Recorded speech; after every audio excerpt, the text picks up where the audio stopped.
Pues bienvenidos a un nuevo vídeo. Bueno, pues esta es la versión 2.0 de un vídeo que subí hace ya mucho, pero debido a mi inexperiencia al hacer este tipo de formato me quedó un poco regular, por lo cual he decidido rehacer algunos de los vídeos de esta sección, añadiendo esos y más datos interesantes sobre los personajes, lo cual siempre es bien. Iré rehaciendo los vídeos de la sección poco a poco, por lo que estad atentos a su publicación. Como siempre, recordad que dejaré una lista de reproducción con más vídeos de Overlord en la descripción, por lo que ahora sí, vamos a empezar.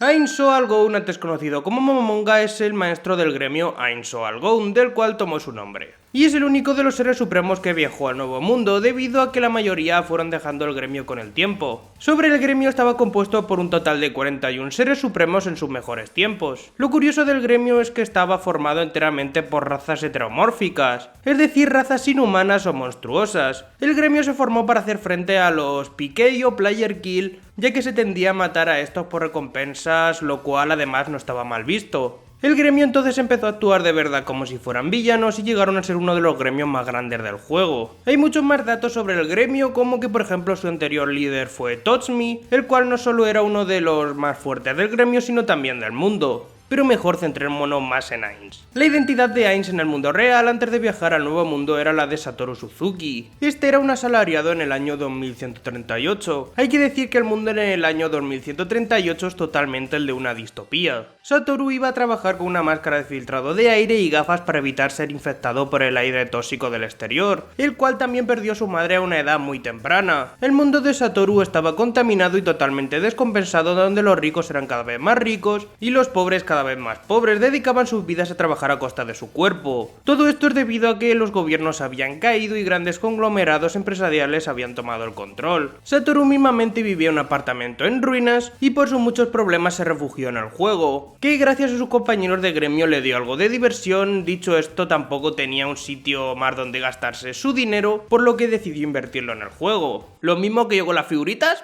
él con el juego. Así es como básicamente empezó todo, y es por esto que le tiene un gran cariño a los tiempos en los que jugaba tranquilamente con sus amigos de gremio. Su personalidad es cautelosa, tacaña y tiende a planificar todo con antelación detalladamente. Esto es para no poner en peligro la existencia de Nazarick. Desde que fue transferido también se ha vuelto alguien frío, ya que sus emociones son reprimidas. Es más, ya no siente demasiado apego a los humanos, aunque fuera uno antes. Para los que lo preguntaban en el anterior vídeo, el aura verde que le aparece a Ainz representa que sus emociones están siendo reprimidas. Vi un par de comentarios en cuanto a esto y los quería incluir. Una de las mayores obsesiones es la de ser un coleccionista y un acumulador de objetos. Como he dicho antes, Ainz utilizaba todo su dinero en el juego y él acumuló una gran cantidad de objetos, tanto únicos como comunes. Además de que no suele tirar nada e incluso lleva objetos que él no puede usar, ya que son de otras clases distintas a la suya, pero según él en algún momento le podría venir bien. Esto lo heredó también su creación, el actor de Pandora, del cual hablaré más tarde. Aunque todas estas cosas, Ainz es alguien que escucha las críticas, es alguien reflexivo y generoso, y en ocasiones ha recompensado a gente ajena a Nazarick con artículos del juego por su trabajo. Es también alguien que cumple sus juramentos, es más, puede gobernar perfectamente una nación sin necesidad de derramamiento de sangre y desarrollarlo tecnológicamente. Aunque sin embargo, según el autor de Overlord, Maruyama, también aclaró que las habilidades de gobernante de Ainz son bastante mediocres. Sería así si no fuera porque los habitantes del Nuevo Mundo lo consideran como un dios. Sobre considerarlo un dios, por la verdad es que le queda poco. Los NPCs ya lo tratan como tal, pero no solo eso, sino que tanto los aldeanos de la aldea como las tribus de hombres lagarto han construido su propia estatua de Ainz, o algo como signo de lealtad hacia él.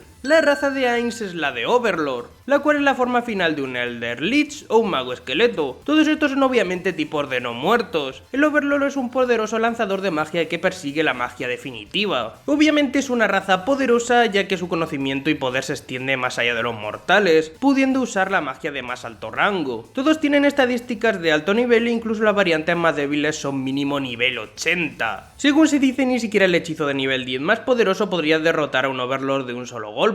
Como dato extra, Ainz no es el único Overlord de la gran tumba de Nazarick, sino que hay otros 5 Overlords que custodian la biblioteca. Hablemos ahora sobre su creación, el actor de Pandora, que ya tocaba. El actor de Pandora, como recordaremos, es un guardián de área que controla la tesorería al igual que las finanzas de Nazarick. Es un personaje francamente raro, pero todo esto, como pasa con el resto de creaciones de seres supremos, es debido al propio Ainz. En primer lugar, su vestimenta así como su comportamiento son debidos a que cuando Ainz lo creó estaba en su fase Chunin. Como siempre, recuerdo que los Chunis son aquellos adolescentes que tienen delirios de grandeza y creen que tienen poderes. Como siempre, también para entender un poco más del asunto, recomiendo ver el anime Chunibyo de Mokoi Gashitai. Además de que el actor de Pandora también tiene el mismo gusto por el coleccionismo que su creador, siendo esta su afición. Todo esto daría para un vídeo entero, pero ¿qué cosas? Ese vídeo ya existe. Os dejo por aquí el vídeo sobre el actor de Pandora que hice hace ya un tiempo. En cuanto a sus relaciones con sus antiguos amigos, los seres supremos, ya hemos hablado, por lo que me centraré en su relación con los guardianes de piso. En un principio Ainz desconfía enormemente de los guardianes de piso ya que no sabe si podrían traicionarle. Recordemos que todos ellos son súper poderosos, o sea, e idea varios planes en caso de que esto ocurra. Entre sus planes estaba la utilización de los 67 golems del Lemegeton, la sala que hay antes de la sala del trono,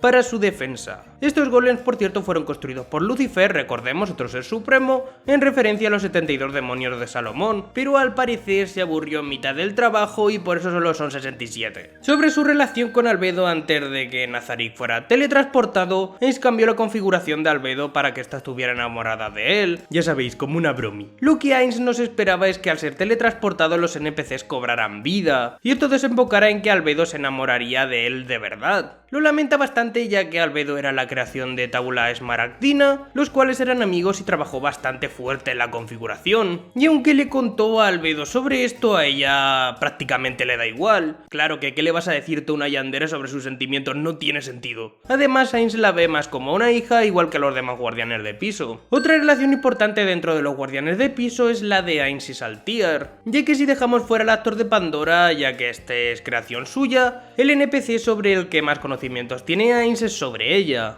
Esto es debido a que Peroronchino, el creador de Saltear, recordemos el pervertido, era un pervertido de cuidado, eran muy buenos amigos y Peroronchino le contó mucho sobre Saltear al momento de su creación. Gracias a esto puede ganar en una pelea Saltear a pesar de estar en tremenda desventaja contra ella. Sobre Saltear también reescribiré su vídeo, por lo que cuando lo tenga lo dejaré aquí para más información sobre ella. Una información sobre Ainz importante pero contradictoria porque hay pocos datos sobre él, es el orbe de su pecho. Este no es propio de la clase de Overlord, sino que se supone que es un objeto aparte, también llamado Orde Rojo. Todo lo que voy a decir a partir de ahora son datos sobre su novela web, la versión anterior de Overlord, la cual quiero dejar claro que no es canon. No es canon, ¿vale? No entra dentro oficialmente de la historia principal, pero al ser la primera versión de Overlord, podemos ver datos interesantes que luego podrían ser confirmados o no. Me gusta poner datos sobre esta porque generalmente podemos ver la evolución de los personajes desde que Maruyama, el autor, lo creó hasta este momento. Pero tengo que repetir que no es canon, por favor no lo pongáis en los comentarios. En la novela web este objeto, el Orde Rojo, no es otro que un objeto mundial, uno de los tantos que poseía el gremio, y según Maruyama es un secreto de primerísimo nivel que solo él conoce y solo él debería conocer. El objeto es propio de él, es decir, no se le puede cambiar el dueño ya que le pertenece. El objeto en la novela web tiene la curiosa habilidad de volverse más poderoso cuanto más se empuñe, y sus poderes son muchos y muy variados. Por ejemplo, uno de estos es muy efectivo contra dragones. Lo malo de todo esto es que la novela web usa muchísimos puntos de experiencia, que podrían hacer perder a Ainz 5 niveles si es que se usa. En la novela también, cuando la gran tumba de Nazarick fue invadida por jugadores cuando todavía era un juego, este objeto bastó para matar a la mitad de los invasores. Por último, recordar que Ainz no es el único jugador que ha llegado al Nuevo Mundo, se conocen unos 17 a través de la historia del Nuevo Mundo, aunque de esto ya hace cientos de años. Esperamos conocer más curiosidades de Ainz y otros personajes con el tiempo, por lo que si te ha gustado el vídeo dale un buen like, suscríbete, sígueme en Twitter y activa la puta campanita